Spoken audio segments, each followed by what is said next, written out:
bersamamu dan bersama rohmu. Inilah Injil Yesus Kristus menurut Lukas. Dimuliakanlah Tuhan. Pada suatu hari Sabat, Yesus masuk ke rumah ibadat, lalu mengajar.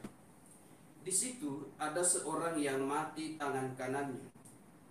Ahli-ahli Taurat dan orang-orang Farisi mengamat-amati Yesus, kalau-kalau ia menyembuhkan orang pada hari Sabat, agar mereka mendapat alasan untuk menyalahkan dia. Tetapi Yesus mengetahui pikiran mereka.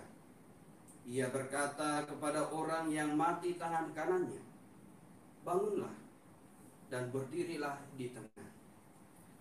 Maka bangunlah orang itu dan berdiri di tengah. Lalu Yesus berkata kepada mereka, "Aku bertanya kepada kalian, manakah yang diperbolehkan pada hari Sabat? Berbuat baik atau berbuat jahat? Menyelamatkan orang atau membinasakannya?" Sesudah itu, ia memandang keliling kepada mereka semua, lalu berkata kepada orang sakit itu, "Ulurkanlah tanganmu."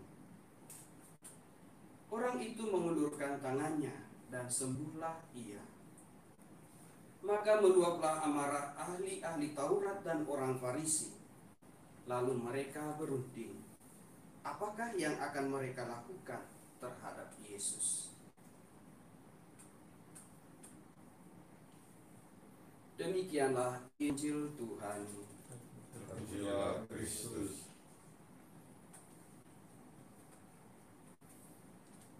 Bapak Ibu saudara-saudariku terkasih, pada hari ini dalam bacaan Injil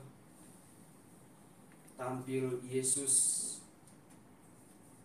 dalam suasana yang sangat menegangkan. Saya mengatakan menegangkan karena seolah-olah Yesus sedang berada dalam pengadilan dan juga jebakan. Manakah yang diperbolehkan pada hari Sabat? Berbuat baik atau berbuat jahat? Menyelamatkan orang atau membinasakan? Pertanyaan ini membuat orang-orang Farisi dan ahli-ahli Taurat susah untuk mengambil keputusan mana yang sebenarnya. Tetapi yang mereka tahu adalah bahwa pada hari Sabat hukum Taurat melarang untuk bekerja, melakukan pekerjaan-pekerjaan. Tetapi saudara-saudariku terkasih, pada hari ini, dalam bacaan Injil pada hari ini, Yesus datang dan melakukan sesuatu yang tidak biasa.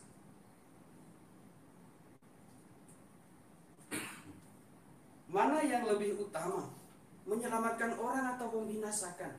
Di hadapan dia sudah ada orang sakit. Apakah itu harus dibiarkan hanya karena aturan yang ada? Bapak Ibu saudara-saudariku terkasih, bertahan hidup itu memang penting. Dan memang haruslah demikian. Kita semua harus bertahan untuk hidup.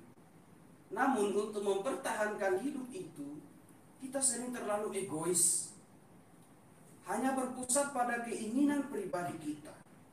Kita lupa bahwa di sekitar kita banyak juga orang yang berjuang untuk mempertahankan hidup mereka. Kita sering dalam kehidupan ini menjadi ahli-ahli Taurat dan orang Farisi zaman now. Kita selalu merasa bahwa kita yang paling benar.